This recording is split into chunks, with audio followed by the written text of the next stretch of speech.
Welcome, Dr. James Beckett Sports Card Insights. I was going to be doing some national programming with the national coming up, and yet I was asked by John Newman to give some reaction to some of his questions, and he had it on his Sports Card Nation special episode. Highly recommend that you go to that, but this is 13 minutes of some of that conversation I thought would be appropriate to share with my particular audience. I know there's some overlap there, but not as much. But thanks sponsors, Beckett Media, Beckett Grading, Beckett Authentication, ComC.com, Burbank Sports Cards, Mike Stadium Sports Cards, Heritage Auctions, Huggins & Scott Auctions, Panini, Upper Deck, and Topps.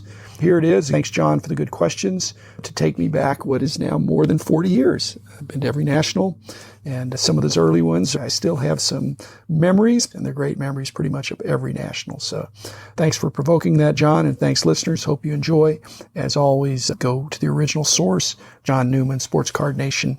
A lot of good content there. What can you fill us in on from 1980?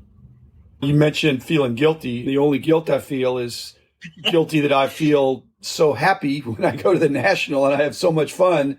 It's just a great getaway, and it's gotten better over the years. In the beginning, like you say, 1980 was more the perception. It was intending to be a national, but it still felt like a really big regional show. Even though there were national dealers there, it didn't look different. It looked like a real big show, real successful show. When you walked around, you see, oh, these guys are from the East Coast, these guys are from the Midwest. So it wasn't like a Los Angeles show. I remember you walked in and there was like a step down to the show floor, but it wasn't that big. It was thousands of square feet, but not hundreds of thousands of square feet. You could see the rows of tables. There wasn't a lot of action up in the air. They were mainly 6-foot tables, not even a lot of showcases. And when people left their table, they put a sheet on it. They didn't zip it up. So it was very old-fashioned, very old school, and very trusting, but that's the way it was. And frankly, John, it stayed that way for 10 years.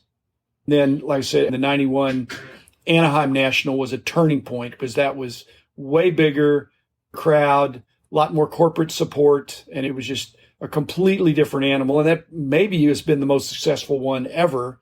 Although Chicago last year was pretty close, and I'm hoping that this year's going to be really outstanding, getting back to the East Coast as well. How well received was that one right off the bat, Los Angeles? Were people a little trepidation? No, it was very well received. The founders, Gavin Riley, Steve Bruner, and Mike Burkus, were very well respected as serious collectors, as dealers, and as promoters, because they were already putting on very successful shows in the LA area.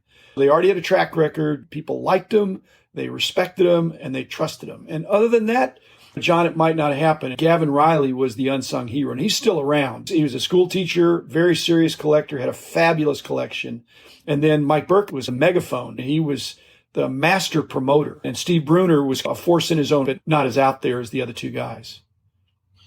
Obviously, the National now has a heavy corporate presence, which I think it's important. How about the early ones? Were they less corporate? Less, obviously, there's less companies. We could talk to the companies, and I was not part of any of the leadership. I was in the hobby, and I was a person that had some weight. And if you talk to the card companies about who really ought to set up the National, they go, why? Everybody at the National already knows who we are. We don't need brand awareness. We're Topps, or we're Donruss, or we're Fleer. But then what happened, John, is when one of them does it, then the other ones say, wait a minute, we don't want them to get an edge on us. So it started creeping in. And again, I really thank Mike Burkus for that. Mike Burke had worked for Classic at one time and had done some consulting for some of the card companies. And he was a master negotiator. So he tried to figure out a way to get him in, because he knew once he got him in, they would want to be there and they'd see the value. By Anaheim in 91, they were there to stay. Topps, they were the first one in for doing cards, but they're not an early adopter back in those days. They weren't. So the underdogs, the Donruss and the Fleer, Upper Deck immediately got in. Upper Deck was at the National in 88. They barely had a company. They had a strong presence in 88, which was the original Atlantic City show. They were passing out these promos, and people said, wait a minute, this is going to be $1 a pack? I don't know if that's going to fly. But they've always seen the value of an upscale product and taken the marketing seriously. And they've had a great success because of that. What was the first year you and the company Beckett attended as a corporation? Do you remember? Well, I will say this. In 80, I shared a table with Gervis Ford, who was my partner in first base. Yep. And so at that point, probably right around that time, I took my show inventory. I had my collection and I set that aside, and I had some better trade material that was more serious stuff. For example, my Jackie Robinson 48 leaf.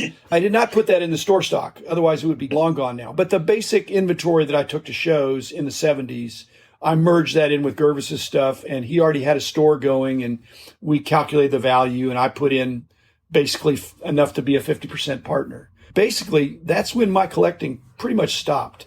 I already had a lot of the sets. I just set them aside, and I was no longer a dealer at that point, but I still had interest in the store. That first table that Gervis and I had, he mainly was behind the table, and he wasn't there very much. It was a side gig for both of us. We both had good jobs. We were out walking around. That's the perspective You're I have. saying with no one at the table? No one at the table. No one at the table. And there was some nice stuff there. We just throw a sheet over it and tell the neighboring dealer, hey, we're going to be back in a couple hours. We're just going to go browse. But that was the turning point for me to be moving toward type collecting. Instead of buying collections and buy, sell, trade and being like a dealer, when the price guides came out, I really was trying to improve the price guides, which meant buying type cards and not big collections and things like that. So every national now, even though we've had corporate booths, it's always been a case where I've been way more time on the other side, not behind the table, but out in front, wandering around. Like Rich does. Rich was our guy that did that, but I wanted to do what Rich was doing. I didn't want to sit behind the table or the booth or behind the wall. And setting up as a dealer, something I've done since 1987 myself. How were those national shows as far as selling? Were they productive? Were you happy with how you did? Again, it was a vintage crowd, especially in the 80s. Yeah. You're approaching not necessarily junk wax, but it was too easy to get the basic sets. And mostly it was pre-war, it was regional cards, hot dog cards, things like that. These were veteran collectors / dealers those first few years. Dealers that set up with their duplicates in order to trade or sell in order to get cards they needed. That's what was fun. There was always interesting stuff there. And I've been very blessed to be on the side of the national tables, to be able to wander around and see, like being a kid in a candy store, being in the museum and being able to see all that stuff instead of being stuck behind a table. Whenever I'd get behind the table, people just ask me questions. And they'd ask me the same questions over and over again. I thought, I need to get on the other side and go seek out what I want. So I've done that for 40-something years now. And like I said, the only guilt I feel is that it's so much fun. Yeah. Do you remember the first national that Beckett Media with the price guides attended? Let me put it this way. The price guide was a big deal in 80, but that was the annual. There wasn't any monthly until 84. And we started late in 84. In fact, the final formation decisions were made really at the Parsippany 84 National. I had some strategies of how I might do it, and I talked to some people. And at the end of that show, I knew what I was going to do, and I knew how I was going to go about it. It crystallized at that national. The first issue was in November of 84. And so then by 85, we're there and we're selling. Even though we sold subscriptions, so much of it was selling through dealers that we'd sold back issues. Pretty much in the mid-late 80s, we'd have some kind of a presence. It wasn't like a corporate booth because I don't think corporate booths really existed. You either had a table or you didn't. But then by 91, somehow we made a trade with Burkus, who loved trading cards or anything. He would negotiate anything. And so we'll give you some publicity in the magazines, and then we'll get a corporate booth, free ads in the magazines, all that stuff. But what we did is you weren't allowed to sell stuff in the corporate area. And so we kept our dealer booths. And Rich Klein has told the story. We were able to merge it in with Rich's table priority. And so we had some really good location near the front where we were able to sell stuff. Mainly that was back issues, mainly baseball. But by 91, the other sports were kicking in too. But we did a great business in older superstar cover, early baseball monthly magazines. Obviously, Beckett Media became uber successful. How much credit do you attribute to the national presence in the emerging of your company? Like I said about Topps, is that people would say, you need to be there for brand awareness. I'm saying we already have the brand awareness. So we needed to have some objectives for being there other than saying, hey, we're here, we're nice guys. At every big show, we had our price analysts there anyway. So we already were doing that. What the difference was for us in the 80s and the early 90s, we paid our way by doing back issues. And we signed up people and we sold books and things like that to encourage subscriptions, but we paid our way by publications, print. By 99, though, with grading coming on, that was a whole nother story. And so then we clearly had to have a corporate presence, not a secretive booth, but we had to have the draping and the private room for the graders. And that's just taken off like gangbusters. Yeah, no doubt. Were there autograph guests in the early days, or was that something added later on? It increased as it went. It didn't start out like it was. Again, he's not an unsung hero because he's well established, but Jeff Rosenberg really had a vision. And so it's been outsourced to him for a long time to really make it work, because you can't make it work by just athletes showing up and signing for the people that are in the line. You have to have a year-round autograph business, because a lot of the signers come in and they sign for the people in line, but then they sign some other stuff for later sale to make it worth it for everybody.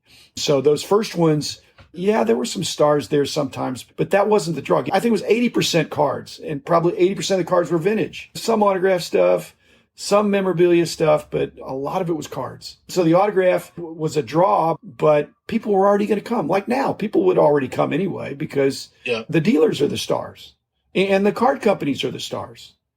Yeah, I like to think the cards themselves too. And the cards, Yeah. You mentioned the grading, 99, adding the grading aspect to the repertoire and the national effect with it. Obviously, you didn't necessarily need the national to launch that, but I'm sure it didn't hurt. How was it received? Well, no, John, it would have hurt if we weren't there, because at that point, PSA had a huge lead on us.